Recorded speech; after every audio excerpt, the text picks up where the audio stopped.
दोस्तों, आज के इस वीडियो में आपका बहुत बहुत स्वागत है।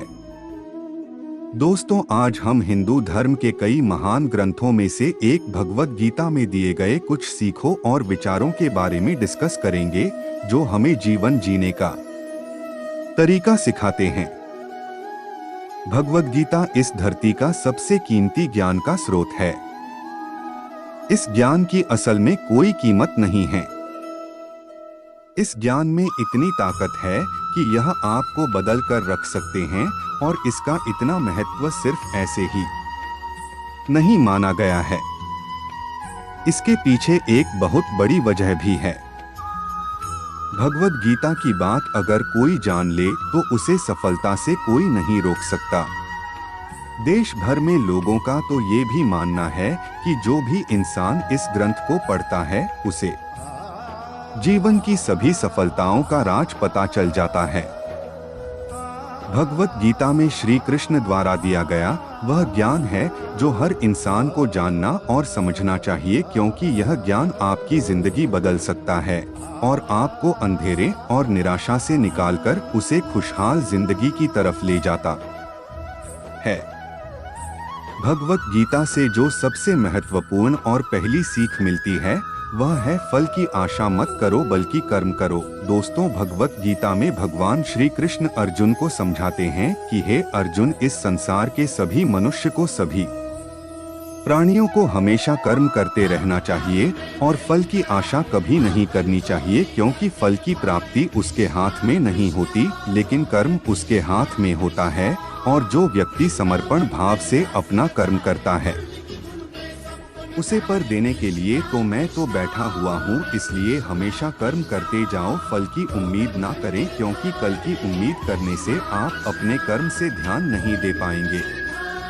दोस्तों, श्री कृष्ण कहते हैं कि कर्म करने वाला व्यक्ति आज नहीं तो कल जरूर सफल होता है, लेकिन अकर्मण्य व्यक्ति जीवन में कभी भी सफल नहीं हो पाता। इसलिए अगर आप सफल होना चाहते हैं तो आपको अपने कर्म पर पूरा ध्यान देने की जरूरत है और हमेशा से ही अच्छे कर्म करने चाहिए, जिससे आपको अच्छे फल की प्राप्ति हो।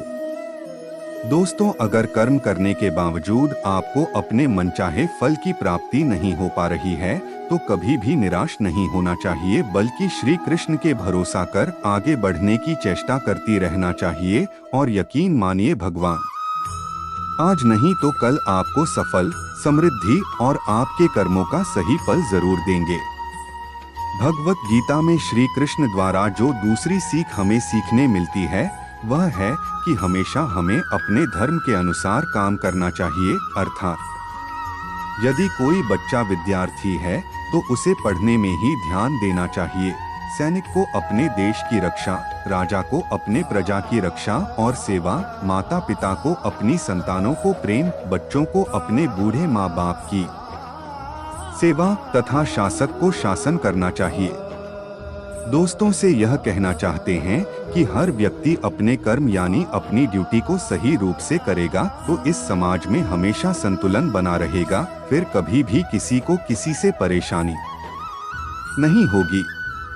दोस्तों, भगवत गीता में श्री कृष्ण द्वारा जो हमें तीसरी सीख मिलती है वह है बदलाव का नियम। दोस्तों, श्री कृष्ण कहते हैं कि बदलाव ही जीवन का नाम है। श्री कृष्ण कहते हैं कि किसी भी इंसान को कभी भी बदलाव से नहीं डरना चाहिए, क्योंकि बदलाव हमेशा एक परिवर्तन लेकर आती है और यह परिवर्तन हमेशा अच्छे के लिए ही होता है। दोस्तों, अगर जीवन में बदलाव ना हो तो हम वहीं रह जाएंगे जहां हम आज हैं और हम कभी भी आगे बढ़ नहीं पाएंगे।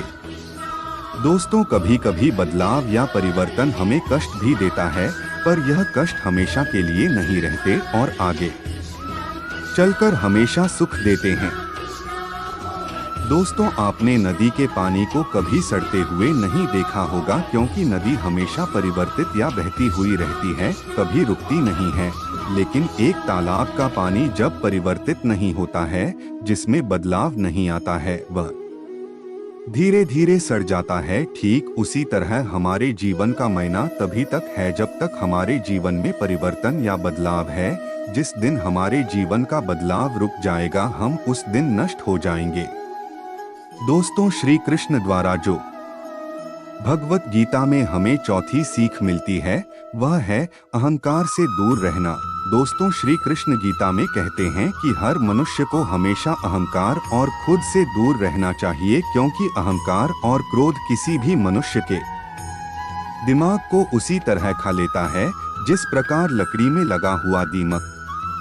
दोस्तों, अहंकार और क्रोध से वशीभूत व्यक्ति समाज में जहां भी जाता है वहां उसे दूसरों से परेशानी होती है, क्योंकि वह हर व्यक्ति में अपने प्रतिद्वंदी की भावना को देखता है, जिससे उसकी बुद्धि और विवेक की भावना खत्म होती चली जाती है। भगवत गीता में कहा गया कि हर व्यक्ति को आत्ममंथन करना चाहिए, क्योंकि आत्ममंथन अहंकार को खत्म कर देती है। दोस्तों, श्री कृष्ण कहते हैं कि अहंकार व्यक्ति को अज्ञानता की तरफ ले जाती है, इसलिए जीवन में सफलता चाहने वाले व्यक्ति को हमेशा अहंकार और घमंड से दूर रहना चाहिए।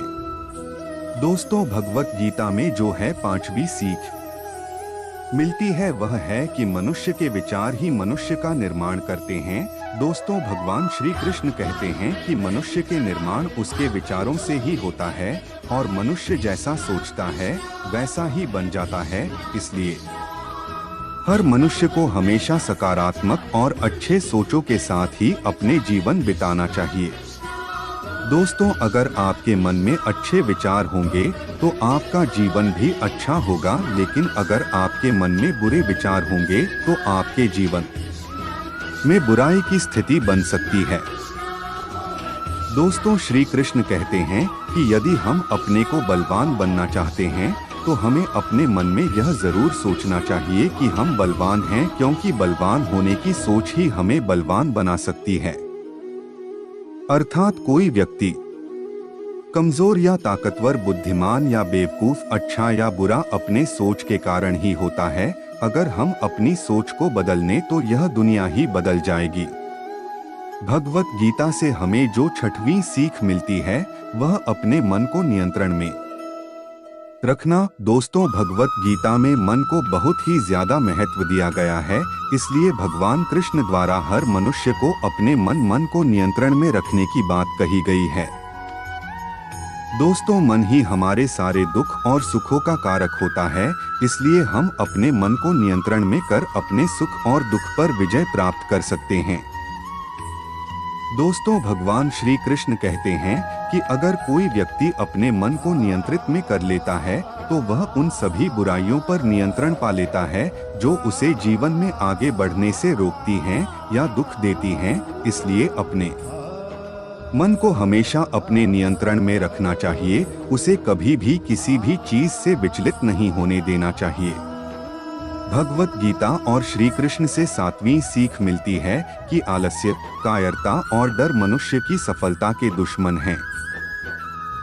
दोस्त, श्री कृष्ण कहते हैं कि आलस्य, डर और कायरता मनुष्य के वह दुश्मन है जो उसे सफल होने से रोकते हैं। अगर आपको सफल होना है तो आपको अपना आलस्य त्यागना होगा। अगर आप आगे बढ़ना चाहते हैं तो आपको अपना डर छोड़ना होगा। दोस्तों, एक आलसी और डरपोक व्यक्ति ना अपने लक्ष्य को पा सकता है और ना ही अपने सपनों को पूरा कर सकता है, ना ही वह किसी युद्ध में विजय प्राप्त कर सकता है। इसलिए अगर आप अपने लक्ष्य को पाना चाहते हैं, अपने सपनों को पूरा करना चाहते हैं, तो अपनी जिंदगी से आलस्य और डर को निकाल दीजिए, क्योंकि डर आपको वह सभी काम करने से रोकता है जो आप करना चाहते हैं और आलस्य आपको वह काम करने ही नहीं देना चाहता जो आप कर सकते हैं।